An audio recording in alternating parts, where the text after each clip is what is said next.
If you want to have not just one great sexual experience, but a great sex life, then the most important stage of the sexual response cycle that we've been discussing might be the stage that's most overlooked.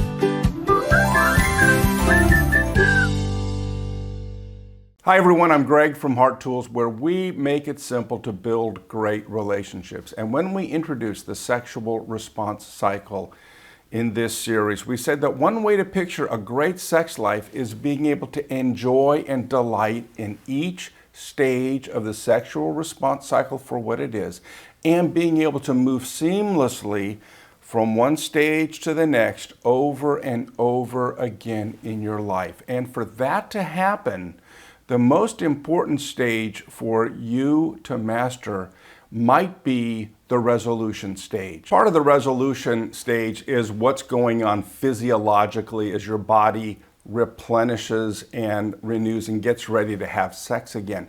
But I'm more interested for our purposes in what is happening relationally in the resolution stage that sets you up to move back to the excitement stage.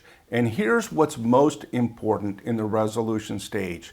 Here's what you have to get really good at. You've got to be good at being two separate people with equal value and equal power who are also emotionally connected. So there is a separateness piece that we need to work on, and there's a connected piece that we need to work on. And here's why the separateness piece is so important.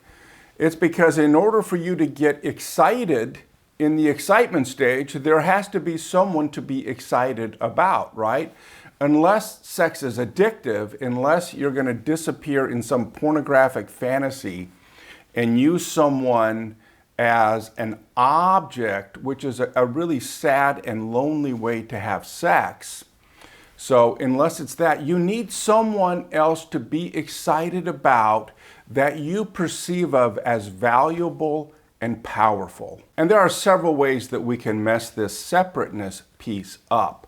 For example, we can perceive of our spouse as a separate person, but we stop thinking of them as valuable or powerful. Or we can think of our spouse as a separate person, but somewhere along the way, we have lost our own value or power. And when that happens, it creates a one-up, one-down relationship where one person has the power and the value and the other person lacks that. And it's really hard for sparks to fly when that's the case. And sometimes that happens because this person wants all the power, they want their way all the time, they want to make all the decisions, they never want to go outside of their comfort zone. Sometimes it happens because this person doesn't want any power. There are some people who are perfectly fine being unhappy as long as they have someone else to blame. And what we want in our relationships is equal value and equal power at all times. Another way that we can mess this separateness up is we begin just taking each other for granted. It's almost as though that person loses their separateness. They're not a separate person. They're kind of a role in my life. I take them for granted. They're always going to be there. And I lose that separateness that we had at the beginning of the relationship of thinking them as a separate, valuable, powerful person. Now, sometimes we get the separateness part right, but we don't get the connected part right. We become separate and we become emotionally disconnected.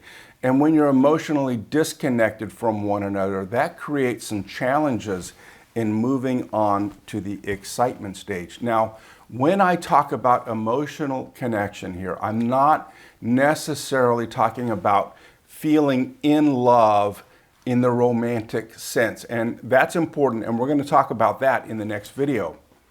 I'm not even talking about two people working their way to being happy, and so I'm happy and you're happy, and now we can connect and move on to the excitement phase.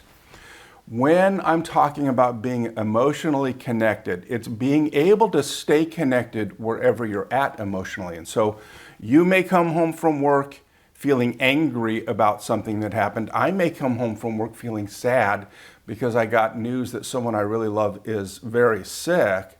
right? And so we're at different places emotionally, but we know what each other is feeling.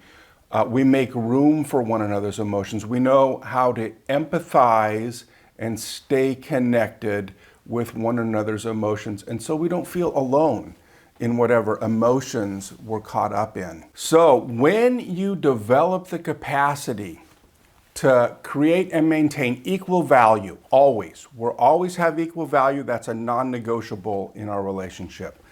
And create and maintain equal power, always. That's non-negotiable in our relationship.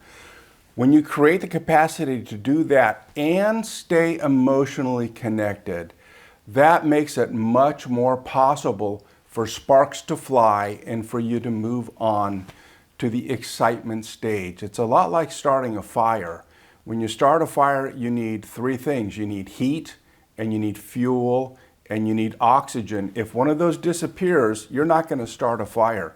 Well, for sparks to fly relationally and romantically and sexually, you need to be two separate people who perceive each other as extremely valuable and very powerful, who are emotionally connected. And when this happens, when you get really good at this, it sets up a rhythm in your lovemaking where you're two separate people with equal value, equal power, emotionally connected, and that makes it much more possible for sparks to fly, and the flirting is fun, and you pursue one another, and you get in the garden and enjoy all the sensual and sexual delights, and you slowly move from being two separate people to one person in intercourse and orgasm and afterglow, and then you slowly resolve into two separate people again. And this rhythm will occur over and over again in your life. And we'll talk about that rhythm more in the last video. But let's talk about the simple steps you can take to get good at the things we're talking about in this video. At Heart Tools, we've created a simple step-by-step training that will help you master staying emotionally connected while being two separate, valuable, powerful people. When it comes to being emotionally connected, we have 3 playlists that each one will help you master a distinct skill set. The first one is about understanding your emotions. And then the second one will be, how do you listen with empathy so that you can communicate to one another, that you understand one another's emotions and you can stay connected.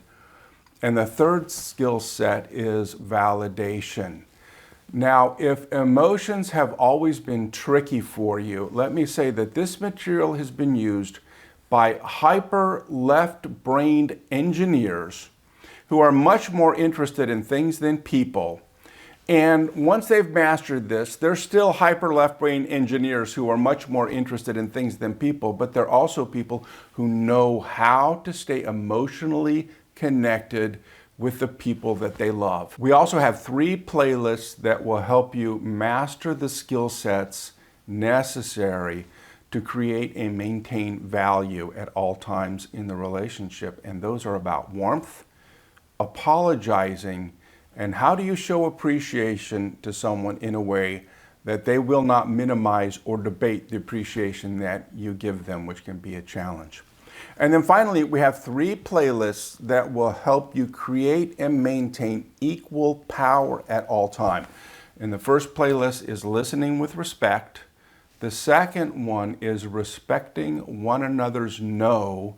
It's important to know how to say no and how to respect no if you want to have equal power. And the third one is in staying out of the shame triangle, which is a way of relating that we can drift into that erodes power in the relationship in ways that make it very challenging to have sparks fly.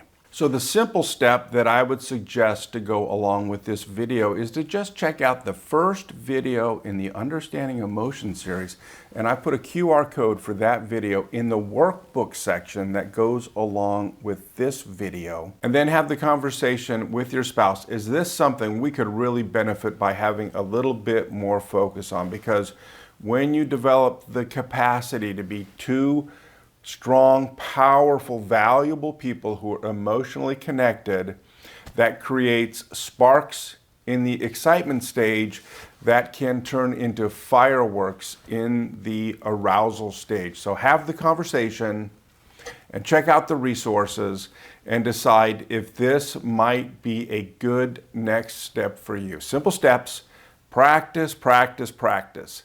That's what Heart Tools is all about.